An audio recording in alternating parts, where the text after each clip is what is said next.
कक्षा 9वीं के विद्यार्थियों को ढेर सारा स्नेह। स्नेह सही स्वरूप में तब माना जाएगा जब हम समय का सदुपयोग कराएं, और समय का सदुपयोग हमेशा होता है पवित्रता से।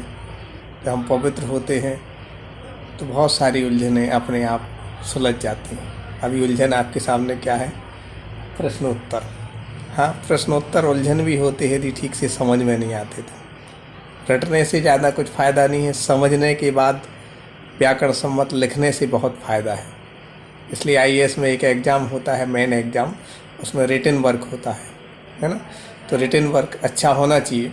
देखें प्रश्न क्रमांक 1, कैदी और कोकिला पाठ, जिसमें कोयल की कूक सुनकर कवि की क्या प्रतिक्रिया थी। प्रतिक्रिया मतलब क्या रिएक्शन था। कोई आवाज़ सुनी अर्धरात्रि में कोयल की, तो कवि ने क्या सोचा।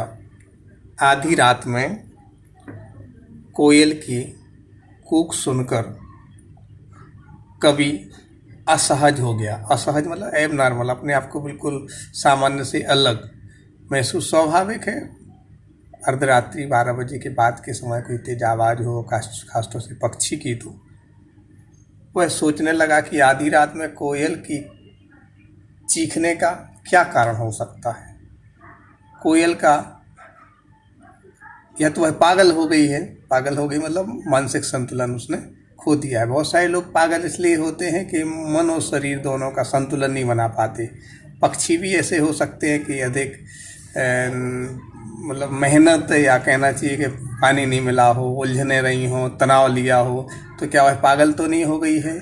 या कवि को कुछ संदेश देना चाहती है, कुछ मैसेज देना चाहती है, या फिर उसने कहीं क्रांति मतलब देशभक्ति के लिए कार्य किए जाते, जो वह क्रांति का अर्थ होता है जो वर्तमान व्यवस्था है उसमें जो बहुत सारी विद्रूपताएं, बुराइयां आ गई, उसको दूर करने के लिए, जड़ मूल से दूर करने के लिए जो प्रयास किए जाते हैं वह क्रांति होती है। क्रांति की ज्वालाएं मतलब लपटें, मतलब आवाज़, वो जो परिवर्तन के लिए आग है, ज्वालाएं तो नहीं देख ली हैं जिसके बारे में दूसरों को बताती फिर रही है, मतलब वह देश में कुछ परिवर्तन करना चाहती है, उसका कहीं यह भाव तो नहीं है।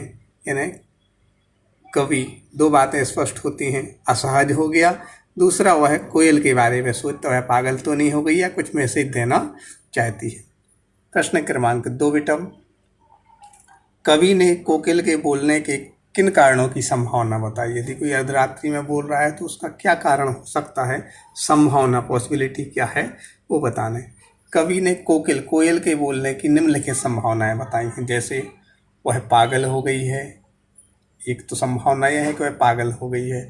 दूसरा, हाँ, जो अलग से कुछ काम करता है तो वो एबनॉर्मल हो तो लोग उसको पहले पागल की श्रेणी में ले लेते हैं, लेकिन ऐसा नहीं है, वो पागल नहीं है। ऐसा पागल कहता है दुनिया कहती मुझको पागल, मैं कहता दुनिया को पागल।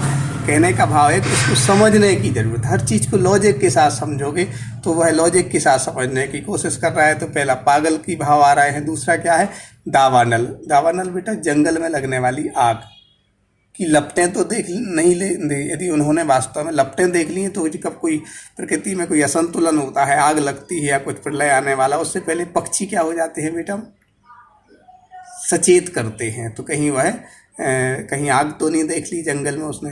तीसरा, यह स्वतंत्रता के लिए कैदियों को कोई संदेश देना चाहती है, कुछ पॉजिटिविटी, कुछ ऐसा मैसेज देना चाहती है जो देश के लिए जागृति आए। चौथा आखिरी है, क्रांतिकारियों के मन में देश प्रेम की भावना और भी क्या प्रगाढ़ करने को संदेश लाती है, मतलब और अधिक देशभक्ति भाव बने, इस भाव को भी वह अपनी आवाज़ के माध्यम से बताना चाहती। प्रगाढ़ शब्द का अर्थ होता है और अधिक उसमें गहराई आना, वो प्रगाढ़ कहलाता है। ठीक है ना। प्रश्न क्रमांक 3 आखिरी इस वीडियो के अंतर्गत प्रश्न है, किस शासन की तुलना तम मतलब अंधकार यानी बुरा, गलत के प्रभाव से की गई है और क्यों। तो एक की गई है किससे, पराधीन भारत में अंग्रेजी शासन की तुलना तम यानी अंधकार, बुराई से की गई है। आधे प्रश्न का उत्तर हो गया। आधा क्या है, क्यों की गई है, क्योंकि वे हर एक भारतीय को, वे से तात्पर्य अंग्रेज लोग जो हम पर शासन करते थे 1947 से पूर्व, हर एक भारतीय को उनका शोषण करते थे। शोषण करते थे मतलब उनको प्रताड़ित करते थे, उनका दुरुपयोग करते थे, उन्हें से मनमाना काम कराते थे, उसके अभी में कुछ देते नहीं थे, देते थे तो सिर्फ 2 टाइम का भोजन देते थे, वो भी भरपेट भोजन नहीं। और देश के लिए यदि कोई कार्य कर रहा है, देशभक्ति कर रहा है, अंग्रेज़ों के विरुद्ध कोई आवाज़ उठा रहा है तो उसको जेल में डाल देते थे। वो अत्याचार करते थे। हमने अत्याचार के विभिन्न यहाँ पर स्वरूप भी बताए हैं। कोल्हू की जगह वो कोल्हू के उसमें बैल की जगह उसको उनको क्या करते थे, मेहनत कराते थे, या फिर पानी खींचने के लिए वो मोट जो बैल जिससे वो खींचते हैं जानवर, उसकी जगह मनुष्यों इनको लगा देते थे। तो ये बहुत सारे अत्याचार करते थे। क्या होता है बेटा, उस चीज़ की कीमत शायद पता नहीं होती है जो चीज़ हमें सहज में मिल जाए। हमने देश के लिए उतना संघर्ष नहीं किया, शायद इसलिए देश की आज़ादी का उतना महत्व नहीं मालूम।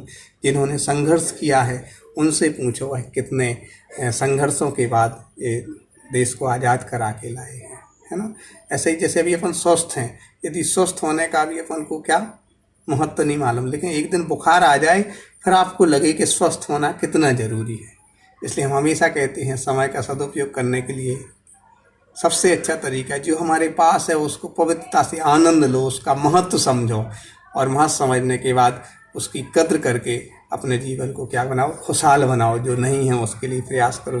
अभी आपके मम्मी पापा दादा दादी आपके घर में, आपका स्वयं का घर, इतनी सारी बहुत सारी अनुकूलताएं हैं, उसका सदुपयोग करो, उनसे ज्ञान लो, उनसे समझ लो, और अपने जीवन में वह ऊंचाई पाओ जिस ऊंचाई को पाने के लिए मनुष्य जीवन मिला है। मनुष्य जीवन हमेशा सदुपयोग वही कर पाता है जो वर्तमान में है उसका आनंद लेता है, उसका सदुपयोग करता है, साफ़ सफाई से रहता है। जैसे ये पेन है तो ये पेन जब तक है तब तक शायद उसका महत्व नहीं मालूम हो, लेकिन जब ये नहीं मिलेगा या गुम जाएगा तो लगेगा ये बहुत अच्छा। तो अभी है तो इसकी साफ़ सफाई कर लो, व्यवस्थित रूप से रखो, इसमें इंक है कि नहीं, ये सब चीज़ें ऐसे हर एक चीज़ में। तो अभी आपके सामने प्रश्नोत्तर हैं, ठीक से आप कॉपी में लिखना और लिख करके सुलेखन शुद्ध लेखन के माध्यम से इस रूप में लाना कि आपकी आइडियल कॉपी बने। हमारे ही हाथ में सब कुछ है, बस हमारे अंदर एक लगन होना चाहिए। वह लगन आप में जागृत हो। इसी पवित्र उद्देश्य के साथ आपको ढेर सारा स्नेह।